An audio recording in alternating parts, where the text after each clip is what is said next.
हरि ओम तत्सत। आज 15 अगस्त है। आज हम सब देशवासी अपने देश की 74वें स्वतंत्रता दिवस का पालन कर रहे हैं। मैं इस पावन अवसर पर विश्वात्म चेतना परिवार के सभी सदस्यों, विश्वात्म विद्या मंदिर के सभी छात्र छात्राओं, आचार्य आचार्याओं, सभी देशवासियों तथा समग्र विश्व में जहाँ जहाँ भी हमारे भारतीय हैं उन सबको बहुत बहुत शुभकामनाएं देता हूँ एवं बहुत बहुत बधाई देता हूँ। बंधुओं, आज का यह पर्व हम सब भारतीयों के संकल्प का पर्व है, जिसे हमने अनगिनत बलिदानों के बाद पाया है। सन 1947 15 अगस्त के दिन ही भारत अंग्रेज़ों के गुलामी से मुक्त हुआ था और तभी से हम निरंतर आज के दिवस को अपनी स्वतंत्रता का दिवस मानकर और व्यक्ति स्तर पर, सामाजिक स्तर पर, राष्ट्रीय स्तर पर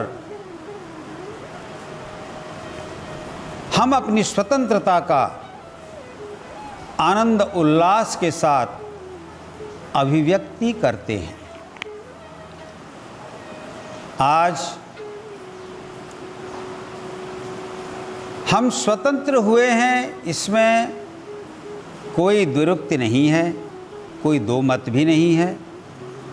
लेकिन आज हम 74वें स्वतंत्रता दिवस पर जब उपस्थित हुए हैं तो निश्चित रूप से आज पुनः हम सब भारतीयों को एक बार अपनी स्वतंत्रता की समीक्षा करनी चाहिए कि क्या हम जिस लक्ष्य की प्राप्ति के लिए स्वतंत्र हुए उस लक्ष्य को प्राप्त कर लिए हैं या करने के राह पर हैं, या हमारी स्थिति क्या है। इसीलिए संकल्प के साथ साथ कि हम अपनी स्वतंत्रता को बनाए रखें, यह संकल्प तो हमारा रहे, लेकिन उसके साथ साथ हम समीक्षा करें कि हम यथार्थ में आज किस स्थान पर हैं। आजकल आत्मनिर्भर भारत इस शब्द का बहुत अधिक मात्रा में प्रयोग हो रहा है। हमारे प्रधानमंत्री जी भी बराबर इस शब्द को बोलते हैं। आज भी उन्होंने अपने भाषण में कहा। इसीलिए मैं कहता हूँ कि अगर आत्मनिर्भर भारत की हम कल्पना करते हैं तो मैं समझता हूँ बिना आत्म समीक्षा किए हुए हम आत्मनिर्भर नहीं बन सकते। यहाँ आत्म समीक्षा से मेरा तात्पर्य है व्यक्ति स्तर पर, सामाजिक स्तर पर एवं राष्ट्रीय स्तर पर।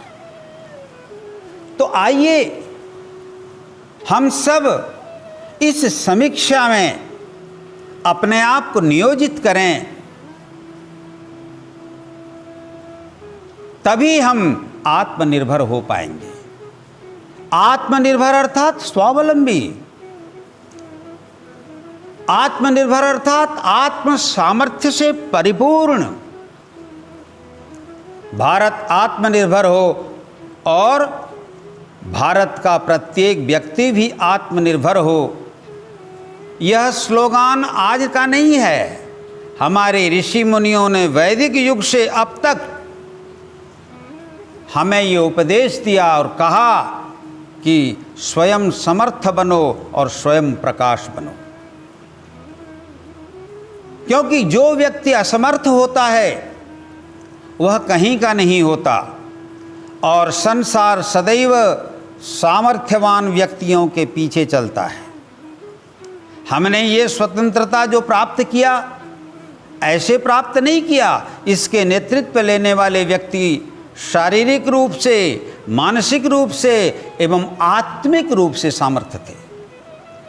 व्यक्ति केवल शारीरिक रूप से सामर्थ्यवान हो जाए अधिक महत्वपूर्ण नहीं है। आपने सुना होगा हस्ति स्थूल तनु सचांकुशवशः किम हस्ति मात्रोंकुशः। हाथी शारीरिक रूप से अत्यंत समर्थ तो बहुत बलवान होता है, लेकिन मनुष्य एक छोटे से अंकुश के द्वारा उसे नियंत्रण में ले आता है। मानसिक रूप से आपको समर्थ बनना है, लेकिन मानसिक सामर्थ्य आपको अर्थ और काम और अधिकार की सीमाओं में बांध के रख देगा। इस बात को याद रखें आप लोग। लेकिन जिस दिन आपका आत्मिक सामर्थ्य बढ़ जाएगा उस दिन आप विश्व विजयी हो जाएंगे। हम स्लोगान देते हैं, हमारा राष्ट्रगान है, विजयी विश्व तिरंगा प्यारा, झंडा ऊंचा रहे हमारा। हमारा झंडा ऊंचा रहे, ये हम बराबर कहते हैं, लेकिन इस झंडे को ऊंचा रखने के लिए क्या करना चाहिए इसकी भी समीक्षा हमें करनी है। आप देख रहे हैं इस झंडे में 3 रंग हैं और एक चक्र है। यहां हरा रंग हमारी समृद्धि का प्रतीक है, हरितिमा समृद्धि का, क्योंकि भारत एक खेत खलिहान वाला कृषि प्रधान राष्ट्र है, उसका प्रतीक है ये हरा कलंक। और सफेद रंग हमारी पवित्रता का प्रतीक है, द्योतक है, हमारी सच्चरित्रता का द्योतक है। तो गेरुआ रंग हमारी त्याग और तपस्या का द्योतक है। हरे से हम अगर कृषि प्रधान भारत का इंगित करते हैं तो गैरिक से हम ऋषि प्रधान भारत को इंगित करते हैं।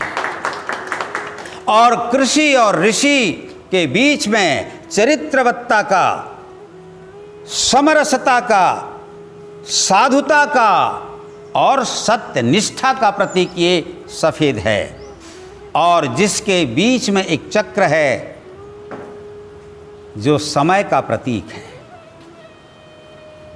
जिसे हम भगवान श्री कृष्ण, भगवान विष्णु के सुदर्शन चक्र से जिसकी तुलना कर सकते हैं। सुदर्शन अर्थात सुंदर दर्शन, जिसका दर्शन सुंदर हो वह सुदर्शन चक्र है। समय सुदर्शन चक्र का प्रतीक है। सुदर्शन ही समय है और समय ही सुदर्शन है। और ये चक्र निरंतर घूमता रहता है। समय का चक्र कभी भी स्थिर नहीं रहता, घूमता रहता है। आज एक चक्केकार नीचे है तो फिर मध्य होते हुए ऊंचा जाता है, जो भी ऊंचा गया वो नीचे आता है। आपने सुना होगा, हमारे यहाँ हम लोग बार बार कहते हैं अति और इति। अति माने बहुत, माने सबसे ऊंचाई पर जाने के बाद फिर इति में अर्थात फिर नीचे में आना होता है। तो ये चक्र चलता रहता है। आज उत्थान पतन ये सब चलता रहता है इस संसार में। समय सबको उत्थान और पतन की ओर लेता जाता रहता है। जन्म, जीवन और मरण ये समय की गति के साथ सबका चलता रहता है। एक प्रकार से हम समीक्षा करें तो सारे विश्व में इस तिरंगा झंडा के समान प्रतीकात्मक कोई चिन्ह और नहीं है, जहां आपको अध्यात्म, अधिदेव और अधिभूत ये तीनों चीजें मिलती हुई दिखाई देंगी। हमारे समग्र भारतीय दर्शन का एक सूक्ष्म प्रतीक है ये तिरंगा। इसलिए इसको केवल कलर न माना जाए, ये राष्ट्रध्वज है, अर्थात भारतीयता का प्रतीक है, गर्व और गौरव का प्रतीक है। और याद रखें ये विश्व विजयी है। ये एक ऐसा ध्वज है जिसकी तुलना में कहीं की ध्वज की तुलना नहीं हो सकती। संपूर्ण भारतीय संस्कृति, परंपरा, विचारधारा, सामाजिकता सबका द्योतक ये तिरंगा है। हमें इसके सम्मान को बचाए रखने का संकल्प करना होगा और संकल्प को क्रियान्वित करना होगा। संकल्प अगर मन में रह जाए तो संकल्प का कोई मतलब नहीं होता, लेकिन संकल्प जब क्रिया रूप में सामने प्रकट होता है तभी जाकर संकल्प सार्थक बनता है। तो बंधुओं, मैं आज के इस पवित्र दिवस पर इस आत्म समीक्षा के माध्यम से आत्म सामर्थ्य अर्थात आत्मनिर्भरशीलता की ओर आगे बढ़ने के लिए मैं आप सबका आह्वान करता हूं और मेरे इस आह्वान में एक बात आपके ध्यान में लाना चाहता हूं और वह है गोस्वामी तुलसीदास जी की एक अति महत्वपूर्ण वाणी जो आत्मनिर्भरशीलता की ओर हमें ले जाती है। आत्मनिर्भरशील भारत कब होगा? जब वह आर्थिक रूप से समृद्ध होगा, जब राजनीतिक रूप से मजबूत होगा, जब सामाजिक रूप से दृढ़ होगा, जब प्रशासनिक स्तर पर यह बिल्कुल स्थिर होगा, जब यहां व्यभिचार, भ्रष्टाचार, अत्याचार, अनाचार, कदाचार इत्यादि नहीं होंगे, तभी आत्मनिर्भरशीलता आएगी। इसीलिए इन सब दोषों के प्रति आज भारतीयों को ध्यान देना है और उसके साथ साथ एक बात पर विशेष जोर देना है। मैं बराबर कहता हूं, राष्ट्र का प्राण राजनीति है तो मन धर्म नीति है। कई बार लोग कहते हैं कि धर्म और राजनीति एक साथ नहीं होना चाहिए। मैं आपसे पूछता हूं, क्या मन और प्राण दोनों एक साथ नहीं होना चाहिए? इस शरीर के लिए मन और प्राण दोनों की आवश्यकता है। प्राण आपके अंदर की क्रिया शक्ति है और मन आपके अंदर चिंतन शक्ति है। क्रिया शक्ति राष्ट्रीय स्तर पर राजनैतिक होती है, प्रशासनिक होती है, और मनस्शक्ति राष्ट्रीय स्तर पर या वैश्विक स्तर पर चिंतन शक्ति होती है, धर्म की शक्ति होती है। इसीलिए धर्म और प्राण, मन और प्राण को मजबूत करना है तो धर्म नीति और राजनीति की समीक्षा करते हुए दोनों के अस्तित्व को और अधिक मजबूत करने की आज आवश्यकता है। इसलिए इस संदर्भ में कहना चाहूँगा कि सामाजिक एवं राजनीतिक स्तर पर हम आत्मनिर्भरशील तभी हो पाएंगे जब हम एक होंगे। लेकिन दुर्भाग्य से आज पुनः राजनीतिक, सामाजिक एवं धार्मिक स्तर पर भारत में अनेक प्रकार की अनेकताएं देखने को मिल रही हैं। हम व्यावहारिक रूप से अनेक बने, मैं सदैव इस बात को कहता हूं, लेकिन आत्मिक रूप से हम एक बने। याद रखें, जिस राम धुन को महात्मा गांधी गाया करते थे, रघुपति राघव राजा राम, पतित पावन सीताराम, और ईश्वर अल्लाह तेरो नाम, सबको सन्मति दो भगवान। जिस भगवान के बारे में, जिसको आप भगवान कहते हैं, कोई अल्लाह कहता है, कोई ईश्वर कहता है, कोई और किसी नाम से पुकारता है, लेकिन सभी उस अदृश्य सत्ता को स्वीकार करते हैं। मेरे बंधुओं, आप चाहे किसी भी धर्म के हो, आप चाहे किसी भी संप्रदाय के हो, आप चाहे किसी भी मत को मानने वाले हो, लेकिन मुझे मालूम है कि आप किसी न किसी रूप में ईश्वर को स्वीकारते हो। आप कहें कि नास्तिक नहीं स्वीकारता, मैं कहूँगा नास्तिक ही सबसे बड़ा आस्तिक होता है, क्योंकि नहीं नहीं कह करके वह हाँ हाँ में जाता है, वह नेगेटिव से पॉजिटिव में जाता है। कोई व्यक्ति मैं राम कभी नहीं कहूंगा, वंदे मातरम कभी नहीं कहूंगा, ये क्या बोल रहा है ना? ये नहीं बोलूंगा बोल के बोल रहा है और एक सहज में बोलता है। इसीलिए आप नेगेटिव में रहें चाहे पॉजिटिव में रहें, आप निश्चित रूप से उस एक ईश्वर को मानते हैं और ईश्वर का संदेश है आपके धर्म ग्रंथों में कि सभी सुखी हों, सभी शांत हों, सभी समृद्ध हों,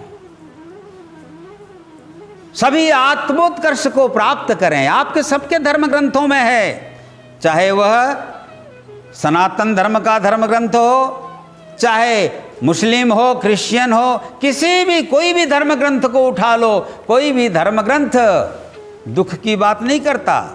सभी प्राणी सुखी हों, सभी समृद्ध हों, सभी निर्भर आत्मनिर्भरशील हों, सभी समर्थ हों, सभी आनंदमय हों, सभी कहते हैं। अगर सबका यही कहना है तो ये छोटे छोटे विचारधारा को लेकर के हम परस्पर में लड़ें क्यों? इसलिए मैं आप सभी से कहूँगा, मेरा निवेदन रहेगा कि धर्म और संप्रदाय को लेकर समाज में भेद पैदा न किया जाए। ऐसा ही भेद पैदा करके तो डिवाइड एंड रूल इस सिद्धांत को लेकर अंग्रेजों ने शासन किया। आज भी अगर आप उन सिद्धांतों को लेकर चलेंगे तो मैं समझता हूँ आप आत्मनिर्भरशील भी नहीं हो पाएंगे और आप स्वतंत्र भी, आप अपनी स्वतंत्रता को भी ठीक से नहीं बचा पाएंगे। इसलिए मैं तुलसीदास जी का वही सिद्धांत आपको कहना चाहता हूँ। वे कहते हैं जहाँ सुमति तहाँ संपत्ति नाना, जहाँ कुमति तहाँ विपत्ति निदाना। अरे भाई, जहाँ सम्मति होती है, सुमति और सम्मति होती है, वहीं पर संपन्नता भी होती है और वहीं आत्मनिर्भरशीलता बढ़ती है। इसीलिए सुमति और सन्मति दोनों चाहिए। सुमति मतलब सुंदरमति, सुंदर बुद्धि, और सुंदर बुद्धि का मतलब ये होता है कि हम सब में अपने स्वरूप को देखें, आत्मवत सबको देखें, आत्मवत सबसे प्यार करें, आत्मवत सबके सुख दुख में सहभागी बने। तो इससे क्या होगा? हम परस्पर एक दूसरे के निकट होंगे, एक दूसरे के संपर्क में रहेंगे और एक दूसरे के अंदर में सद्भाव रहेगा। तो जहाँ सद्भाव होता है वहीं सुमति होती है, और जहाँ सुमति होती है वहीं सुख शांति और समृद्धि भी होती है। और समृद्धि ही तो भौतिक स्तर पर समृद्धि ही आत्मनिर्भरशीलता है, तो आध्यात्मिक स्तर पर संतोष, आत्मोन्नति, आत्म साक्षात्कार, ईश्वर और मेरे में, नर और नारायण में अभेद दर्शन, ये आध्यात्मिक रूप से आत्मनिर्भरशीलता है। इसीलिए आज हमें विचार करना है, यदि हम परस्पर में द्वेष, घृणा और नाना प्रकार के विचार का अगर पारस्परिक आदान प्रदान करेंगे तो न हम खुद शांति में रह पाएंगे और न दूसरे को शांति दे पाएंगे। इसलिए आज की आवश्यकता है कि हम राष्ट्रीय स्तर पर राजनीतिक रूप से भी स्थिर हों और धर्मनैतिक रूप से भी स्थिर हों, तो हम दुनिया में कुछ कर पाएंगे। आप याद रखें, अब विश्व छोटा हो गया, बहुत छोटा हो गया है। कैसे? ये जो संचार के माध्यमों के कारण, आवागमन की सुविधा के कारण सब चीज आजकल वैश्विक हो गया है, ग्लोबलाइजेशन हो गया है हर चीज का, वैश्विक। एक जगह चुटकी बजती है तो सारी दुनिया में एक साथ दिखाई पड़ती है। एक जगह से कोरोना का एक छोटा सा विषाणु निकला और सारी दुनिया में वैश्विक महामारी बनकर फैल गया। एक छोटा सा विषाणु आज वैश्विक महामारी। इसका मतलब आज कोई भी विश्व अगर ये चाहे कि मैं अकेले शांति में रहूं और दूसरे को परेशान करूं, तो ये संभव नहीं है। इसीलिए मैं आज स्पष्ट रूप से कहना चाहूंगा कि आतंकवाद और विस्तारवाद, संयोग से आज इन शब्दों का उच्चारण हमारे प्रधानमंत्री किए थे। मैं आतंकवादियों से और विस्तारवादियों से मैं भी स्वयं निवेदन करना चाहूँगा, बंधुओं, ऐसी विकृत मानसिकता का त्याग कीजिए। आतंक व्यक्ति खुद के लिए भी आतंक अर्थात भय का कारण बनता है, औरों के लिए भी। इसीलिए आतंकवाद को जो स्वीकार करते हैं वो स्वयं भी आतंकित रहते हैं और समाज को भी आतंकित रखते हैं। इसलिए आतंकवाद कभी भी स्वीकार्य नहीं होना चाहिए। ऐसे ही विस्तारवाद, कितना विस्तार करोगे? ये पृथ्वी जितनी बड़ी थी उतनी ही बड़ी है। इसीलिए कौन कितना, अरे जितनी आवश्यकता है उसे आप अपना मान करके रहो, संतुष्ट रह पाओगे। क्योंकि संसार में सब कुछ बनाया है उस परमात्मा ने, इसीलिए सब कुछ उसका ही दिया हुआ है। हे मनुष्य, इसीलिए मैं शासक हूँ, मैं करता हूँ, इस भावना से आप बिल्कुल पृथक हो जाओ। सबका शासक एक है, सबका मालिक एक है और सबका दृष्टा माने देखने वाला भी एक है, सबको भोजन देने वाला हर्ता भी एक है। तो रक्षक एक, पालक एक, संहारक एक, सब कुछ वह एक है। उस एक को अगर कोई व्यक्ति जान जाए तो फिर सारे विश्व के प्रति उसकी भावना में एकात्मता आ जाएगी। और इसी एकात्म भावना की आज आवश्यकता है। और यही भावना दृढ़ हो जाए तो सारा विश्व आत्मवत हो जाएगा और आप भी विश्वात्म भाव में भावान्वित होकर सारे विश्व को अपना मान लेंगे।